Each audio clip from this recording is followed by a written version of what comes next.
अपनी व्यष्टि अर्थशास्त्र की बुक चल रही थी, जिसके अंतर्गत कितने अपने 2 पार्ट हो चुके। कितने पार्ट हो चुके? 2 पार्ट हो चुके। उसमें एक 6 मिनट का है, 6 या 7 मिनट का मैक्सिमम, उसमें वॉइस नहीं आ रही, तुम लोगों ने ही बोला था। तो अपना इसका फर्स्ट चैप्टर क्या है? परिचय। परिचय के अंतर्गत अपन ने देख लिया था, सबसे पहले परिचय के बारे में जान लिया था, अपन ने जाना था ना परिचय। परिचय के बारे में मैंने बता दिया था। उसके बाद अपन ने क्या देखा? अपन ने समष्टि अर्थशास्त्र का उद्भव देखा। समष्टि अर्थशास्त्र के उद्भव में अपन ने देखा कि विश्व में है ना अर्थशास्त्र शब्द का प्रयोग किसने किया था? एडम स्मिथ ने किया था। कब किया था? 1776 में किया था। और उनकी बुक कौन सी थी? An employment into the nation and case of the wealth of nation, ये बुक थी, ये भी बता चुकी थी। फिर व्यष्टि और समष्टि अर्थशास्त्र शब्द का प्रयोग किसने किया था? रैग्नर फ्रिशन ने किया था। कब किया था? 1933, ये देख लिया था। फिर समष्टि अर्थशास्त्र का उद्भव मतलब ब्रिटिश अर्थशास्त्री जॉन मेनार्ड किन्स ने किया था, उनकी बुक के बारे में देख लिया अपन ने। द जनरल थ्योरी ऑफ, ये दोनों जो बुक्स मैंने बताई है वो याद रखना, और ये जो तीन चार नाम है अर्थशास्त्रियों के वो याद रखना। ये बुक का नाम हो गया, वो देख लिया अपन ने। फिर ये सारी चीजें अपन देख चुके थे। तुम लोगों ने बोला था कौन सा पॉइंट कहाँ खत्म हो रहा है वो हमें समझ में नहीं आ रहा, तो एक बार वापस से बता देना। तो तुम लोग एक स्क्रीनशॉट ले लो। सबसे पहला पॉइंट यहां से लेके यहां पर खत्म हो रहा है। सेकंड पॉइंट यहां से लेके यहां तक। फिर थर्ड पॉइंट यहां से यहां तक। और फोर्थ पॉइंट है यहां से लेके यहां तक। उसके बाद जो नीचे वाला है वो नहीं लिखोगे, जरूरी नहीं है लिखना। जो समझने की बात थी वो मैंने इतनी समझा दी, जो नीचे लिखा गया है वो इसी का है और कुछ भी नहीं। तो ये स्क्रीनशॉट ले सकते हो, तुम्हारी बुक में भी है, तुम सीधे निशान भी लगा सकते हो चाहो तो। अब अपने जो पूंजीवादी अर्थव्यवस्था था, यहां से इस समष्टि अर्थशास्त्र की वर्तमान पुस्तक का संदर्भ, इसके अंतर्गत किसके अंतर्गत पढ़ रहे थे अपन?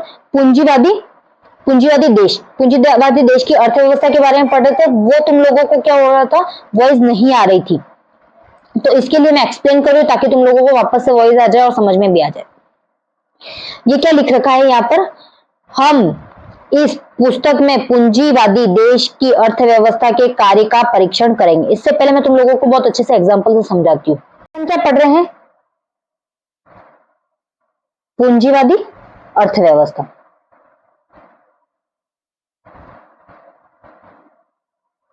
किसके बारे में पढ़ रहे हैं अपन? पूंजीवादी अर्थव्यवस्था के बारे में पढ़ रहे हैं। इसके अंतर्गत तुमको सबसे पहले पॉइंट समझने की जरूरत है, वो ये है कि ये जो पूंजीवादी अर्थव्यवस्था, पूंजीवादी अर्थव्यवस्था के अंतर्गत ये क्या है? एक कंपनी है, ये एक कंपनी है। क्या है? कंपनी। ये क्या है? निजी कंपनी है। कैसी है? निजी है। निजी मतलब खुद के द्वारा संचालित की जा रही है, गवर्नमेंट द्वारा संचालित नहीं की जा रही। किसके द्वारा की जा रही? खुद। पैसा कौन लगा रहे हैं? अपन लगा रहे हैं। मतलब या तो आप समझ लो कि आपके नाम से समझ लो, जो भी हो XYZ क्या कर रहे हैं? XYZ या फिर X अकेला, इन तीनों में से एक हो सकता है या फिर X अकेला हो सकता है। क्या कर रहे हैं? कंपनी बनाई, कंपनी में क्या किया इन्होंने? निवेश किया। तो ये क्या हो गई? उनकी पूंजी है तब जाके वो निवेश कर रहे हैं। अब ये जो कंपनी है उसके लिए क्या चाहिए? एक तो कंपनी बनाने के लिए सबसे पहले चाहिए, तो कंपनी के लिए क्या चाहिए? पूंजी चाहिए। पूंजी, पैसे तो चाहिए। फिर क्या चाहिए? भूमि। पैसे होंगे तो अपन भूमि खरीद सकते हो और उसके बाद कंपनी बना सकते हो उस पर। और कंपनी बन गई और उसमें कोई काम करने वाला ही नहीं हो तो अपन को क्या चाहिए? श्रमिक, मतलब श्रम चाहिए अपन को। श्रम होगा तो जाके इस कंपनी में काम हो सकता है। और जो पूंजी है, पूंजी के बाद अपन ने क्या खरीदा? भूमि खरीदी। भूमि के बाद अपन ने क्या रखा? श्रमिकों को रखा। तो वो क्या काम करेंगे? अब जो ये काम करेंगे श्रमिक, तो उनको क्या मिलेंगे? पैसे मिलेंगे। पूंजी से ही अपन ने क्या किया? भूमि खरीदी। तो जिससे भूमि खरीदी अपन ने, उससे भी क्या हुआ? अपन ने उनको क्या हुआ? पैसे प्राप्त हुए। मतलब ये सब पूंजी के बिना असंभव था। पूंजी है तभी अपन कोई भी बिजनेस कर सकते हैं, रह सकते हैं, खा सकते हैं, कुछ भी काम कर सकते हैं। वैसे ही जैसे अब ये कंपनी है, कंपनी किसकी है? ये जो कंपनी है इसमें सामान बन रहा है, वो सामान किस चीज का बन रहा है? अपन जो खाने के लिए काम बनाते हैं, तो क्या है? किराना स्टोर है। किसका है? किराना स्टोर है। किराना स्टोर, इसके अंतर्गत क्या किया? किराना स्टोर का पूरा मतलब जो भी मटेरियल बन रहे हैं वो सारे का सामान क्या है? फैक्ट्री है। किसकी कंपनी है ये? किराना के सामान की। स्टोर मत लिखना यहाँ पे, यूं करना। जो कंपनी है वो किसकी है? किराना स्टोर की, मतलब किराना के सामान की है। सामान किराना की सामान की क्या है, कंपनी है। इसके अंतर्गत क्या कर रहे हैं, श्रमिक क्या कर रहे हैं, काम कर रहे हैं। जो व्यक्ति है निजी वो तो है ही है, ठीक है, निजी व्यक्ति इसमें पूंजी लगा के वो सारा काम कर रहा है, वो क्या है, मैन हेड है। यहाँ पे जो बैठा है वो क्या है, निजी,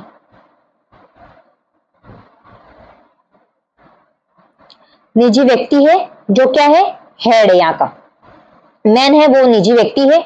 उसके बाद ये जो व्यक्ति है वो क्या कर रहा है, लोगों को काम पर रख रहा है, श्रमिक रख रहा है, क्या रख रहा है, श्रमिक, श्रमिक रख रहा है। श्रमिक क्या कर रहे हैं, काम कर रहे हैं। काम करने के बाद क्या बन रहा है, सामान बन रहा है, सामान बना, सामान बना, फिर उन्होंने क्या किया, उसको बेचा। अब जो भी सामान बनेगा कंपनी क्या करेगी, पूंजी लगाएगी, पूंजी लगाने के बाद क्या करेगी, श्रमिक का क्या करेंगे, काम करेंगे, काम करने के बाद क्या बनेगा, सामान बनेगा। सामान क्या, कोई भी सामान बनता है तो क्यों बनता है, बाजार में बेचने के लिए बनता है, ऐसे नहीं बनता। ये एक रूल हो गया। उसके बाद ये जो श्रमिक है, श्रमिक को क्या मिला, पैसे मिले, काम के बदले क्या मिले, पैसे मिले।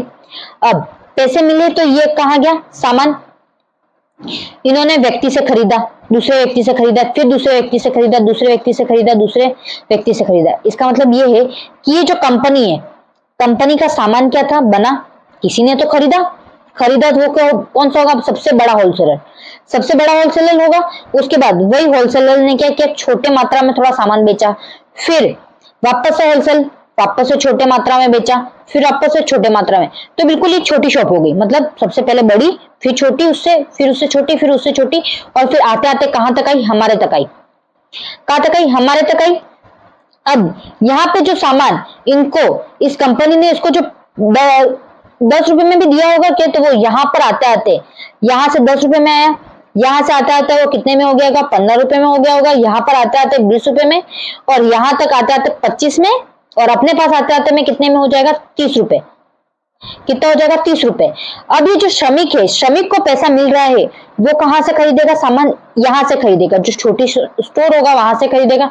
फिर ये सामान इसको चुकाया जाएगा, ये मतलब ये पैसे इसको चुकाए जाएंगे, ये पैसे इसको चुकाएगा, ये पैसे इसको चुकाएगा, और ये पैसे इसको चुकाएगा। यूं करके इसको क्या हो रहा है, वापस से प्रॉफिट हो रहा है। मतलब ये क्या, एक अर्थव्यवस्था है, पूरी राउंड एंड राउंड चलती रहती है। जो पैसा आया उसी का सामान वापस बन के क्या हो रहा है, चलता रहता है, वही यूज होता है और कुछ नहीं है। फिर ये चाहे तो क्या करेगा, उसके पास रखे पैसे, या उसने किसी ने लोन से लिए होंगे तो लोन पे चुकाएगा पैसे, और लोन से नहीं लिए और खुद के लिए लिए हैं तो वो क्या करेगा, बैंक में डाल देगा, या फिर उसके निजी यूज के लिए जहां पर भी यूज करना होगा उसको वहां यूज करेगा। तो ये समझ गए तुम लोगों को, ये पूरा जब स्ट्रक्चर समझ में आ गया तुम लोगों को, तो इसका मतलब क्या है कि तुम्हें पूंजीवादी अर्थव्यवस्था जो है वो समझ में अच्छे से आ जाएगी। तो पूंजीवादी अर्थव्यवस्था में मेन क्या है, पूंजी लगाई, पूंजी लगाने के बाद वो जो सामान बन रहा है उसको बेचेंगे, तो पहले बड़े होलसेल के पास बेचेंगे, फिर छोटे, फिर छोटे, फिर छोटे। इसके हिसाब से जैसे अपने गांव में तुम लोगों ने देखी होगी शॉप आती है छोटी छोटी, तो वहां तक पहुंच जाता है सामान, इस तरीके से जाता है। फिर अपन आगे देखते हैं, अब इसके अंतर्गत जो लिखा हुआ वो देखते हुए हम इस पूंजी पुस्तक में पूंजीवादी देश की अर्थव्यवस्था के कार्य के परीक्षण करेंगे। ये पहला पॉइंट यहां तक है, परीक्षण करेंगे, मैंने बता दिया कैसे करेंगे। पूंजीवादी देश में उत्पादन क्रियाकलाप मुख्य रूप से पूंजीवादी उद्यमियों के द्वारा किए जाते हैं। पूंजीवादी उद्यमियों द्वारा किए जाते हैं, इसका मतलब क्या है, जो व्यक्ति के पास पैसे हैं उसके द्वारा ही उद्योग चलाया जाता है। ऐसा नहीं है तुम्हारे पास पैसे नहीं है, जो फुटपाथ पर रहते हैं उनके पास पैसे होते हैं क्या, उनके पास पैसे नहीं होते तो वो कैसे बिजनेस करेंगे, वो बिजनेस नहीं करते हैं। वो क्या करते हैं, भीख मांगने का काम करते हैं, या फिर उसमें से कोई श्रमिक होंगे, या फिर कोई है ना रोड पर काम करने जाता होगा, ऐसे कुछ काम करने जाते होंगे। तो वो क्या दे रहे हैं, अपना श्रम दे रहे हैं, श्रम के बदले उनको क्या मिल रहे हैं, पैसे मिल रहे हैं। तो फर्स्ट पॉइंट यहां तक, सेकंड पॉइंट यहां से लेके यहां तक। फिर है थर्ड पॉइंट, किसी विशिष्ट पूंजीवादी उद्यम में एक या अनेक उद्यमी एक ऐसे लोग हैं जो बड़े निर्माणों के लिए नियंत्रण का कार्य करते हैं तथा फर्म या उद्यम के साथ जुड़े खड़े जोखिमों का वहन करते हैं। मतलब ये है कि वो जो बिजनेस किया अपन ने जो अभी मैंने जिस बिजनेस के बारे में बताया तुम लोगों को, तो वहां पर हमेशा प्रॉफिट हो जरूरी नहीं है, कभी कभी लॉस भी हो सकता है, तो उस जोखिमों को भी वहन करने चाहिए। फिर मैंने बोला था या तो एक्स भी अकेला हो सकता है, ये XYZ मतलब 3 से ज्यादा भी लोग हो सकते हैं, मिलकर काम कर सकते हैं, पूंजी लगा सकते हैं और बिजनेस कर सकते हैं। चौथा पॉइंट, तीसरा पॉइंट यहां से लेके यहां तक है। फोर्थ पॉइंट, वे उद्यम को चलाने के लिए स्वयं पूंजी की पूर्ति करते हैं या वे पूंजी उधार लेते हैं। उधार मतलब क्या, मैंने पहले ही बोला, अगर उन्होंने पूंजी स्वयं की है तो वो कहाँ जाएगी, उनके पास, वो अपने निजी यूज के लिए करेंगे। बट उन्होंने उधार लिए तो उधार चुकाएंगे। उत्पादन के संचालन के लिए प्राकृतिक संसाधनों की भी आवश्यकता पड़ती है। प्राकृतिक संसाधनों की भी आवश्यकता पड़ती है। कैसे पड़ती है? अपन कपड़ा तक बनाते हैं, उसके लिए भी अपन को प्राकृतिक संसाधन जो, उसके बाद अपन ने सबसे पहले तो लिखा क्या है, किराने का सामान। किराने के सामान में सबसे ज्यादा किसकी जरूरत होती है? जैसे मैदा का आटा भी तो आएगा, मैदा का आटा भी तो पैक होके आता है, तो वो कैसे आएगा? उसके लिए भी तो दाल पीसेगी तब जाके आएगा। तो क्या हो गया, वो सारे प्राकृतिक संसाधनों से ही प्राप्त होती है, फिर उसके आधार पर चीजें बनती है। इसमें कुछ संसाधनों का उपयोग उत्पादन की प्रक्रिया में होता है। क्या होता है? संसाधनों का उपयोग कहाँ होता है? उत्पादन की प्रक्रिया में होता है। जैसे कच्चा माल तथा कुछ तो स्थानीय पूंजी के रूप में रहता है, जैसे भूखंड। उत्पादन के संचालन के लिए उन्हें मानव श्रम के महत्वपूर्ण अंश की आवश्यकता होती है, जिसे श्रम के रूप में सूचित करेंगे। यहां से लेके यहां तक है अगला पॉइंट। इसके अंतर्गत मैंने तुम लोगों को पहले ही बता दिया कि अगर श्रम नहीं होगा, श्रम करने वाले व्यक्ति नहीं होंगे, तो उस कंपनी का कोई मतलब नहीं रहेगा, उसमें कितना भी पैसा लगा लो, कुछ भी करो। इन 3 प्रकार के उत्पादन के कारकों जैसे पूंजी, भूमि, श्रम की सहायता के निर्गमन का उत्पादन करने के बाद उद्यमी उत्पादन को बाजार में बेचते हैं। इसका मतलब क्या है? उसके पास पूंजी भी है, भूमि भी है और श्रम है, तब जाके क्या होगा, सामान बनेगा। सामान बनेगा तो अपन क्या करेंगे, सामान को बेचेंगे। ये भी मैं तुम लोगों को अच्छे से एक्सप्लेन कर चुकी हूँ।